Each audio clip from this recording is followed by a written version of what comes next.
Cincy eliminated from the postseason. You heard from Joe Burrow there, whose comments during the week last week certainly created conversation for us about his life, his future. And Joe Burrow yesterday, 25 of 39, 225, 2 interceptions, and was asked whether or not his comments during the week impacted his play and his team's play yesterday. My comments had nothing to do with Cincinnati. My comments had everything to do with me and my mindset in football. Do you think that your mindset this week impacted your play today, or was it just your play today? Not at all. Guys, it seems to me pretty clear that there are things on his mind. I don't want to speculate as to what. Obviously, every person has real life stuff that they are dealing with on a day-to-day basis. Just now from a football perspective, because we're not going to guess as to what's going on or if something's going on, but it seems that way, and he's alluded to that. How did you interpret his performance yesterday as it relates to his comments during the week? It looked like somebody that was disinterested in being out there. Oof. I mean, I'm not trying to be disrespectful to Joe Burrow because I think he's one of the best quarterbacks in the league when he's right, but clearly he's not. And as a result, that offense and that team is going to struggle. Joe Burrow missing passes high, Joe Burrow being inaccurate with the football, those are just not things that we're accustomed to seeing.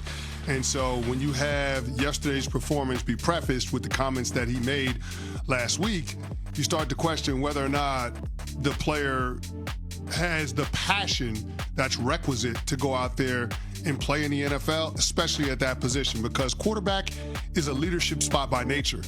And when your guy under center is not enthused, that's going to permeate throughout the team. And that's exactly what it looked like yesterday. It was a lackluster effort by the Cincinnati Bengals. And I don't think it's a coincidence given what we've heard from Joe Burrow in the days leading up to that game. Yeah, clearly, mentally, something is weighing heavy on his mind. And I can't imagine what it's like for him, for someone who is so good at their craft and so competitive, to consistently miss time, have to endure these injuries, go through the rigorous rehab, put yourself back out there, not have any fear or hesitation that you're going to get injured again, and do so when your team is at a deficit in the season, facing playoff elimination, and then they get eliminated yesterday. For someone who loves football, who talks a lot about having joy or wanting to have joy playing the game and wanting to have fun with his teammates, none of that is fun. The injuries are not fun. The rehab is not fun. The lack of competitive football is not fun. And what he is part of the reason why, that's also not fun. If you couple these past 2 games together, he's thrown 4 interceptions in the past 5 quarters. It's tough. And we've seen him at his best, and boy, is he great. And I hate to see him not be in the mix. And obviously with the Bengals eliminated from playoff contention, we're not going to see him in the mix. And you just wonder what the future is going to be like for Joe Burrow and the Cincinnati Bengals. Would you guys shut him down? Like for real life reasons? If there is a real life reason, I don't want to be too speculative, but if there is a real life reason, would you say to him, we're eliminated from the playoffs, go get yourself right, go take care of whatever you need to take care of, let's run this back better next year? But he's already missed so much time.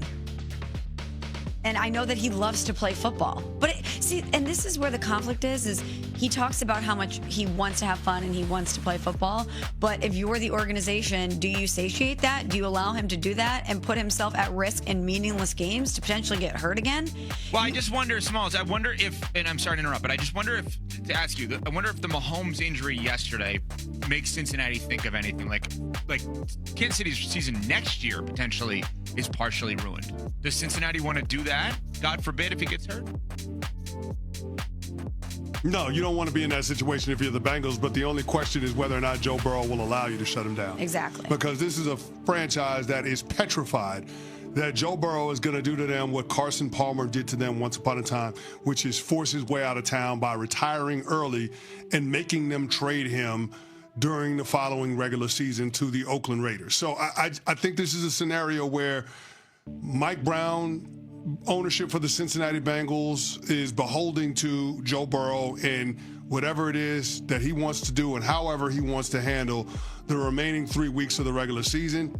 If it ends up being a situation where he's okay with it, then I think that's exactly what you do if you're Cincinnati. But that is a big if, because this guy has done nothing but tell us that he wants to be out there with his guys playing football. So that is a tricky spot to be in if you're the Cincinnati Bengals. For sure. But if there is stuff in his life, then obviously that plays another factor into it. And even Jamar Chase, post-game, who's his guy, right, from college and now pros, had this to say about uplifting Joe Burrow. If I'm being honest, I never been in a situation with him where I had to uplift him. You know what I'm saying? But going forward, I might need to, because he does it to me at the end of the day, and you never know what he might be going through. So I might need to start doing that, you know? See, that feels pretty telling. I don't know if you've been in that spot in the locker room where it's like, all right, I'm the guy, I'm Chris Canty, I'm the vet, I got my arm around this guy, but now this guy needs to put his arm around me. Like, that's an interesting dynamic there. Yeah, I mean, listen, when you have that spark plug guy in the locker room, if that guy's light is dimmed, then all of a sudden you know it's really, really bad. And I'm not sure what you do as a franchise when that happens, but for Jamar Chase to have as much history with Joe Burrow and for him to say that, it is absolutely telling in terms of the state of affairs within that team. And the only question is, how can you reignite Joe Burrow? How can you get him back going?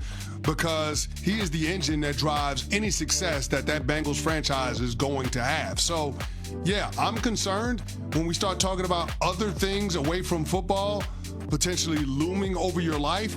The one thing that I will say as a former player, between the white lines is supposed to be your refuge. That's supposed to be your sanctuary. Guys get excited about being able to play football and allow that to be an escape from whatever it is that they're dealing with in real life. So whenever football is not that for a player, I start to get concerned. And when a player alludes to his football mortality on more than one occasion and have that latest instance be within days of a performance like we saw yesterday, we have to start being concerned about the long-term health of the Cincinnati Bengals, because we have to be concerned about the passion that Joe Burrow has for playing this game. Yeah, I think it's pretty clear.